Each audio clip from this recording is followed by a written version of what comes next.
ጤና ይስጥልኝ። የከበረ ሰላምታዬ ለሁላችሁም ይድረሳችሁ።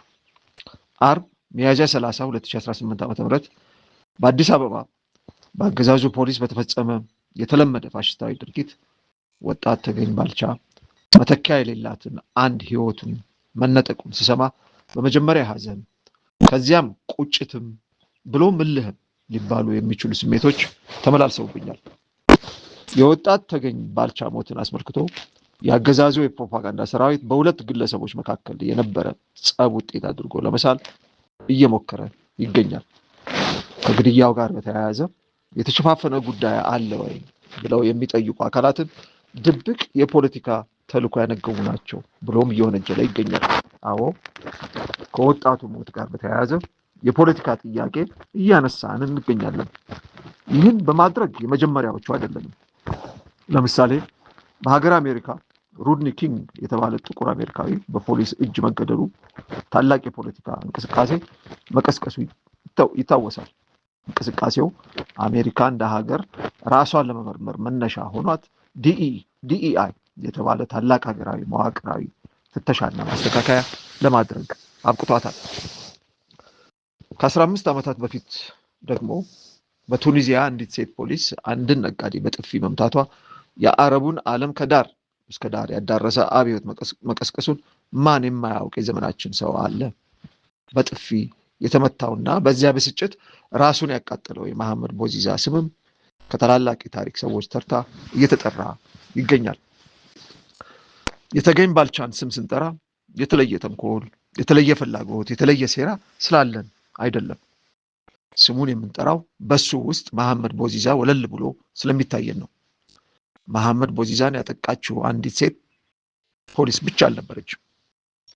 ፖሊሷን የፈጠረው ስርዓቱን የወለደ እሳቤ ነበር ዋናው አጥቂው። በተገኝ ባልቻ ውስጥም ተመሳሳይ እውነት ይታየናል። ተገኝ ባልቻም መሐመድ ቦዚዛም አነስተኛ ነጋዴዎች ነበሩ። ፖለቲካ ጋር ድርሽ ብለው አያውቁ።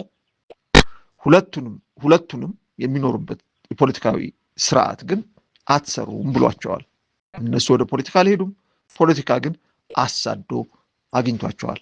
የመስራት መብታቸውንም ነጥቋቸዋል። ለምን ይነጥቃቸዋል ብለን ስንጠይቅ የኢትዮጵያና የቱኒዚያ ፖለቲካ ብዙ ልዩነቶች ቢኖራቸውም የሁለቱም ሀገራት ገዢዎች ግን ፖለቲካን ከንግድ፣ ንግድን ከፖለቲካ ጋር በማጋበት ረገድ አንድ መሆናቸውን እንደርስበታለን። ይህ አካሄድ ፖለቲካ ለንግድ፣ ንግድ ለፖለቲካ ሊባል የሚችል ነው። ሁለቱም ስርዓቶች ፖለቲካን የሀብት ምንጭ አድርገው ላይ ካለው ባለ ሀብት አንስቶ እስከ ሱቅ በደረቴው ድረስ ማን እንደሚነግድ መምረጥና መሾም የሚፈልጉ ናቸው። መሐመድም ተገኝም ሳይመረጡና ሳይሾሙ ነበር ወደ ንግዱ ዓለም የገቡት። ዋጋም አስከፍሏቸዋል። ለመሐመድ የፖለቲካ አላዋቂነቱ፣ ለተገኝ ብሔሩ ለመመረጥና ለመሾም አላበቃቸውም። መሐመድ የገዢዋ ፓርቲ አባል ቢሆን ኖሮ በተመረጠ ቦታ ላይ ለመነገድ ፍቃድ ያገኝ ነበር። የተገኝ ባልቻ ግን ከበድ የሚል ነው። ባለንበት ዘረኛ ስርዓት በተመራጩ ብሔር ውስጥ አልተወለደም። ስለዚህም ሱቁ ሲፈርስ ያንን የሚያካክስበት ነገር አልተሰጠውም። እንዲያውም ወደ ውድቀት አዙሪት ውስጥ እንዲገፈተር ነው የተደረገው። ከዚህ የምንማረው አለ። ከፖለቲካ መደበቅ ይቻላል። ሁሌም ቢሆን ግን ፖለቲካ ፈልጎ ያገኛል። በተለይ ለአዲስ አበባ ህዝብ ይህ ግልጽ ሊሆንለት ይገባል። በአዲስ አበባ እንደተገኝ የብሔርን መስፈርት የማያሟላ ነጋዴ ውሎ አድሮ በሩ መንኳኳቱ አይቀርም። ይህ ስርዓት እስካለ ድረስ የጊዜ ጉዳይ ብቻ ነው። አዲስ አበባ መኖር በራሱ ፖለቲካ የሆነበት ልዩ የታሪክ ምዕራፍ ላይ ነው በዚህ ወቅት ያለ ነው። ገዢዎቻችን አዲስ አበባን ባለቤቱ ለሚሉት ለመመለስ እያደረጉ ያሉት እንቅስቃሴ በፖለቲካ ወይም በህግ ሊፈጸም እንደማይችል ጠንቅቀው የሚያውቁት ነው። የወለዳቸውና ያሳደጋቸው ኢህአዴግ ተከራክረው ይህንን ለመፈጸም የሚያስችላቸው መሰረት አልሰጣቸውም። ልምምጥም ክብራቸውን ይነካባቸዋል። ያላቸው ብቸኛ ዘይቤና አማራጭ ኃይል ሆኗል ማለት ነው። የአዲስ አበባ ፖሊስ እዚህ ጋር ነው ትልቁ ስዕል ውስጥ የሚመጣው። አዲስ አበባ ፖሊስ የገዢዎቻችንን ህልም ማስፈጸሚያ መዶሻ ነው። የፖሊስ ሁለት ዋና ተግባራት ህብረተሰቡ ከቤት በሰላም ወጥቶ እንዲመለስ ማስቻልና ወንጀልን መከላከል ናቸው። እንዲህ አይነት የፖሊስ ኃይል እንዲኖር ከተፈለገ የመከላከያ ጀነራል አናቱ ላይ እንዲቀመጥ አይደረግም። ባለሙያ እንዲመራው ነው የሚደረገው።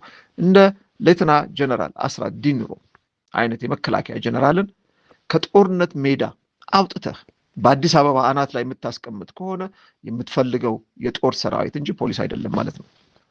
ጦር ሰራዊት የሚያስፈልገው ደግሞ ለጦርነት እንደሆነ ግልጽ ነው። ይህ መንፈስ ነው በአዲስ አበባ ፖሊስ ውስጥ በተለይ ባለፉት 7 እና 8 ዓመታት የሰፈነው። ይህ መንፈስ ነው ተገኝን የቀጠፈው። የፖሊሱ ድርጊት የዚያ መንፈስ መገለጫ ነው። ድርጊቱ እንጂ ግለሰባዊ፣ መንፈሱ መንግስታዊ ነው። የአዲስ አበባ ችግር ስርዓታዊ ነው። ህገ መንግስቱ የወለደው ነው።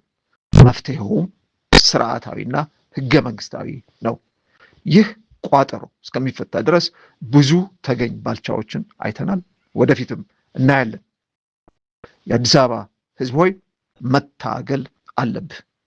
እውቀቱም ችሎታውም አቅሙም አለ። ቸሩ ፈጣሪ የተገኝ ባልቻን ነፍስ በአጸደ ገነት ያኑርልን። ቤተሰቦቹና ወዳጆቹን ብርታቱንና መጽናናቱን ይስጥልን። ፈጣሪ ሀገራችንን ይጠብቅልን። ግንቦት 2 2018 ዓ.ም እስክንድር ነጋ ከትግል ሜዳ። አመሰግናለሁ።